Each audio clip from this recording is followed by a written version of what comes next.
Lemo Master Fishing writes, just got a GTX 230. Want to go faster, 75 miles per hour. Should I get a 300 or mod the 230?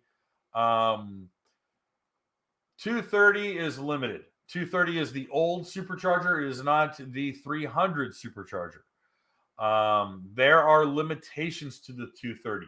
Don't get me wrong. Green Hulk and Riva will happily sell you parts. Thankfully, the GTX hull is slippery. You can go pretty quick, but you're going to have to make some modifications, more than you would with a 300.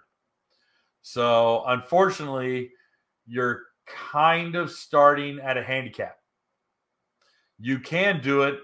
Don't ask me the recipe to do it. I don't really know. A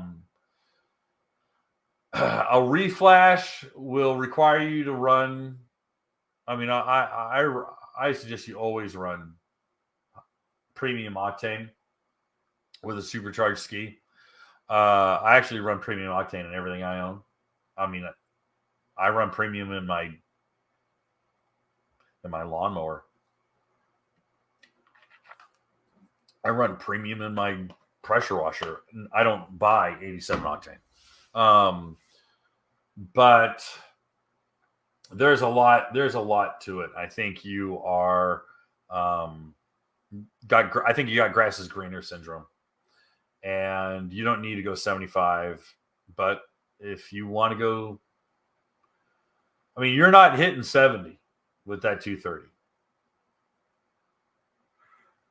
So you can put a scom on it, but you're not hitting the speed control mod. You're not hitting the speed control. So there's going to be necessary changes to get you that far. And I think that is going to be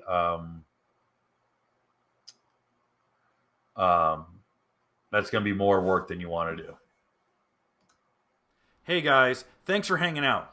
This clip was taken from our weekly podcast that we record here every Sunday night at 8 p.m. Eastern Standard Time.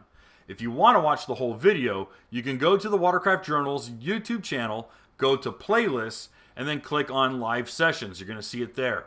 Otherwise, go ahead and leave a like, a comment, and definitely subscribe to the channel. It helps us grow. And again, thanks again for watching our videos, and we hope to see you soon.